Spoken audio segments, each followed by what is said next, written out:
Well, let me ask you this. If the government won't do the right thing, if the special interest groups won't do the right thing, if the oil companies won't do the right thing, how do you expect the public to get on board and do the right thing? The public needs to know what they need to know. That's why I founded Citizens for Affordable Energy. People need to know, in a non-ideological sense, what's really going on. I'm shocked at how much misinformation and disinformation elected officials choose to use with the American public. For example? And I tell stories about that. Well, for example, the U.S. shouldn't have to be drilling more because we only have 3% of the world's reserves of energy, of oil.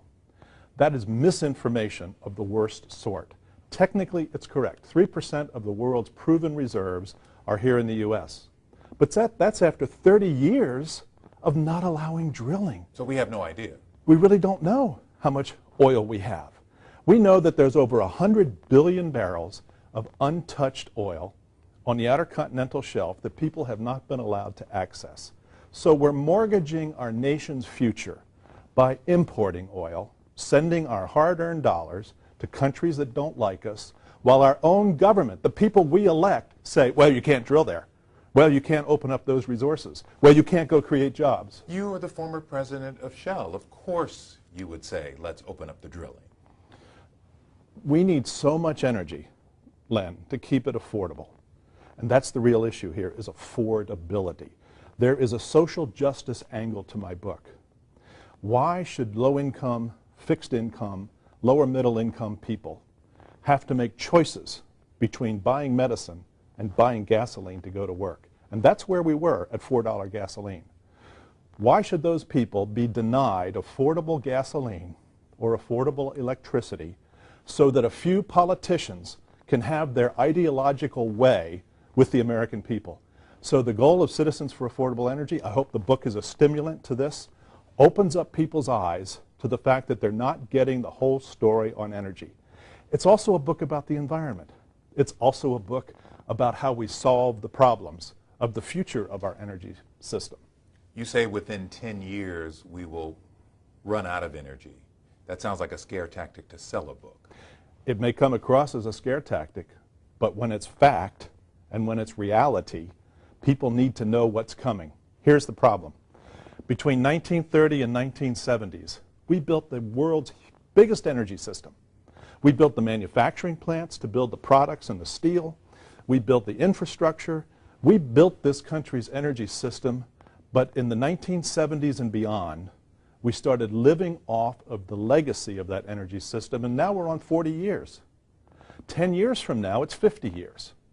And the current energy plan for the nation is so inadequate that at the current rate of demand, the current rate of decline, and if you add to that the carbon management rules, which are likely to come into existence as we try to manage the carbon issues in the atmosphere, we're going to be disinvesting in the carbon system, which is hydrocarbons, oil, gas, coal. We're going to be investing in wind, solar, and renewable energy and biofuels. Hasn't that started already? It's started, but it is so small. The whole energy system today, 93% of all the energy we get today comes from coal, oil, natural gas, and nuclear. And we're doing almost nothing to support the 93% of our energy supply side. Isn't the goal to raise the percentage of renewable energy sources to 10%, 15%? Well, some people say 20%, but today we're at 2% or less. And how long will it take to get to a reasonable percentage? 20 to 30 years to get perhaps to the 15 to 20% level. In the meantime, the 93% is aging, deteriorating, and is becoming less available because we're not allowed to develop it. My whole point of my book is, if we want available energy and we want affordable energy, we have to approach the whole energy system. We can't just chase after 2%. The nation's population continues to grow. Every time we turn around, there's a new electronic device that we need more electrons for.